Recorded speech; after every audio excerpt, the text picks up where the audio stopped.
Damn, this is what I've been waiting for since the beginning of Wano, essentially. This is what I've been waiting for since the end of the Reverie, since I caught up to the series. And yeah, we got all of our answers here. So I'm going to quickly go over the spoiler review because I'm pretty sure the chapter is going to cover way more of this comprehensively than I will. But let's just read through the quotes real quick, the spoiler thread. So you got the cover page with Oven arriving to Whole Cake.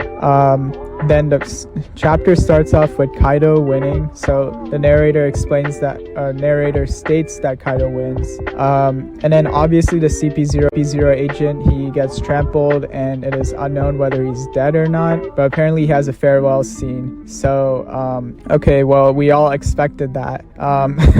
Next up, you got Kamatsu, who asked the samurai to escape since there is no honor if you burn to death. Yeah, that makes sense. I guess this has to thing with the preparations. We'll see that later. Then Kaido arrives inside the castle and says Luffy is dead, and he also says that Momonosuke has to give up. Then Kid and Law feel that Luffy lost and they go to fight. Then Nami calls Kaido a snake and a liar. Kaido attacks Nami, but Marco defends her. And then Kaido says he will fight until Momonosuke gives up. Then Nekomamushi and Carrot also go to fight. So it looks like they all sense that Luffy is defeated. They probably know that he's not 100% dead because he's Luffy. And looks like Kaido, you would expect something more intense. You would expect him to pop off or something, but all he wants, at least the vibe that I'm getting, is that all he wants is for Momonosuke to give up. And I think all he's really looking for is to take over Wano at this point, and he's not really having any bad blood against the Alliance or anything like that. It's kind of in character with what I expected, especially throughout this battle where Kaido was gaining mutual respect for Luffy. This all makes sense, his actions. And then next up, you got Momonosuke not wanting to give up, he wants to give up, but then because he doesn't want anyone to die. And then Yamato is like, hell no, let's die together. So again, that's pretty characteristic of Yamato there. This goes back to, again, like Momonosuke doubting whether he should open the borders of Wano or not. And he's just, of course, he's a 6-year-old kid at heart, an 8-year-old kid at heart. So of course you'll be having doubts if you're that young. So Yamato, let's die together. I mean, that's the type of shit that Yamato says. Then you get Zunisha saying, I heard it. I heard that sound that I didn't hear in 800 years. Momonosuke here. Zunisha is like the drums of liberation. There is no doubt he is here. Momonosuke is like, who? Zunisha is like, Joy Boy has come back. And then there's a crazy panel where Luffy's body melts and a Straw Hat does as well. And then something will happen to him, or something happens to him.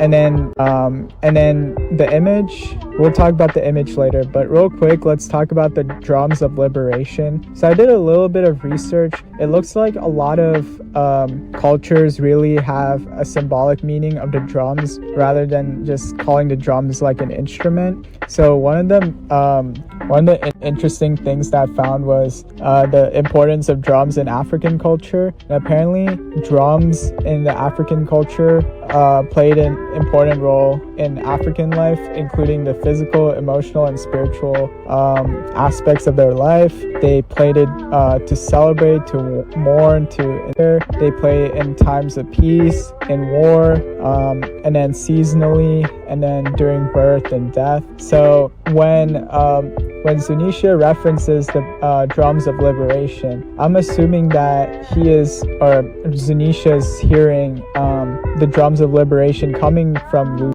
Luffy, from Joy Boy. And again, remember that Nika is like the embodiment of music. So if Nika is Joy Boy and Joy Boy is Luffy, then Zunisha is probably hearing the drums of liberation from Luffy, in a sense that this is kind of his battle cry to bring everyone to freedom for everyone. And that basically confirms that Luffy is not only just Joy Boy, but he's also Nika. And that combined with each other just a lot of questions. Like, now we know that Momonosuke is not Joy Boy. Now we know who Nika truly is. And now we're getting more answers as to, like, okay, how is Luffy actually the 800-year reincarnate of Joy Boy, or is he just, you know, like another Joy Boy like Roger? It looks like Roger, even though he probably had the will of Joy Boy, it looks like Luffy is the one who is reincarnated as Joy Boy. So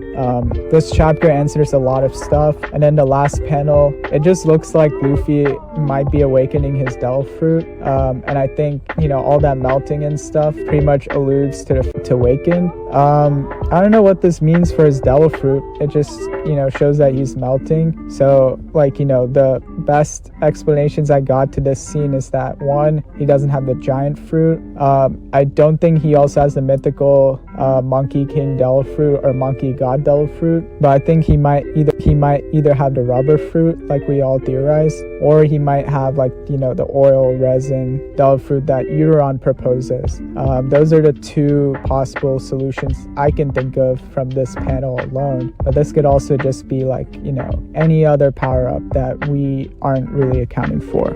So yeah, that's it for now. I'm excited for the chapter.